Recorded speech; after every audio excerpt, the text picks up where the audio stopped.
ফোনে আমরা এই মুহূর্তে বিজেপি নেতা রাহুল সিনহার সঙ্গে যোগাযোগ করতে পেরেছি। এই নির্দেশ আসার পর রাহুল, আপনি জানেন যে মুখ্যমন্ত্রী টাইম অ্যান্ড এগেন বলেছেন যে কারোর শাস্তি তিনি হতে দেবেন না, সরকারি কর্মচারীদের পাশে তিনি ছিলেন, আছেন, থাকবেন। মুখ্যমন্ত্রী কার্যত কমিশনকে চ্যালেঞ্জের সুরে এই কথা বলেছেন। আজকে মুখ্য সচিব গিয়ে বলছেন জাতীয় নির্বাচন কমিশনে গিয়ে অবশ্যই রাজ্য কমিশনের নির্দেশ মানবে, 21 তারিখের মধ্যে এই শাস্তি নির্দেশ রাজ্য কার্যকর করবে। দেখুন, বাংলা একটা প্রবাদ আছে যে একটা প্রাণী জল খায় ঘুলিয়ে, স্বচ্ছ জল খেতে পারে না। তো এখানে ব্যাপারটা সেই রকমই এসে দাঁড়াচ্ছে যে সেই যদি মানবে, তো এত ঘুলিয়ে এত নাটক করে এইভাবে সাংবিধানিক যে স্তম্ভ তাকে ভাঙার চেষ্টা করে শেষ পর্যন্ত সেটা মানতেই হচ্ছে।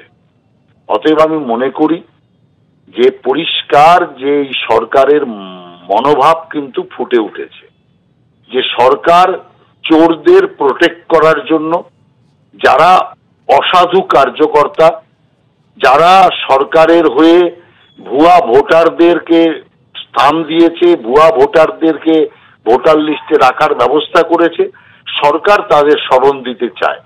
কিন্তু ইলেকশন কমিশনের চাপে শেষ পর্যন্ত সরকারকে মাথা নত করতেই হলো। তো এই জিনিসটা আগে করলে আমার মনে হয় যে সরকারের এই নাক পুড়তো না।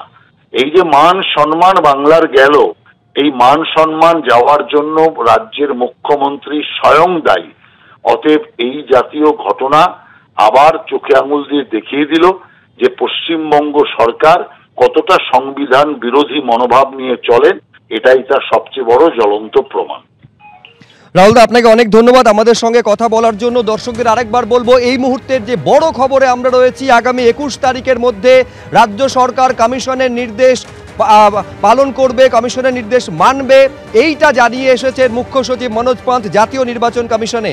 আপনারা জানেন যে জাতীয় নির্বাচন কমিশনের তরফে 2 জন ইআরও, 2 জন এইআরও এবং একজন ডেটা এন্ট্রি অপারেটর, এই 5 জনকে সাসপেনশন শুধু নয়, তাদের বিরুদ্ধে এফআইআর, ক্রিমিনাল মিসকন্ডাক্টের অভিযোগ তুলে এফআইআর করার নির্দেশ দিয়েছিল জাতীয় নির্বাচন কমিশন।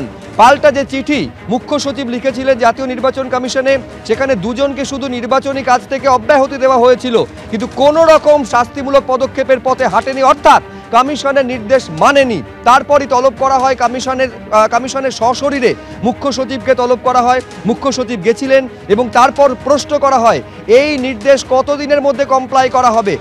তার উত্তরে মুখ্য সচিব জানান যে 21 তারিখের মধ্যে কমিশনের যে নির্দেশ, সাসপেনশন এবং এফআইআর এর নির্দেশ, তা মানবে রাজ্য সরকার।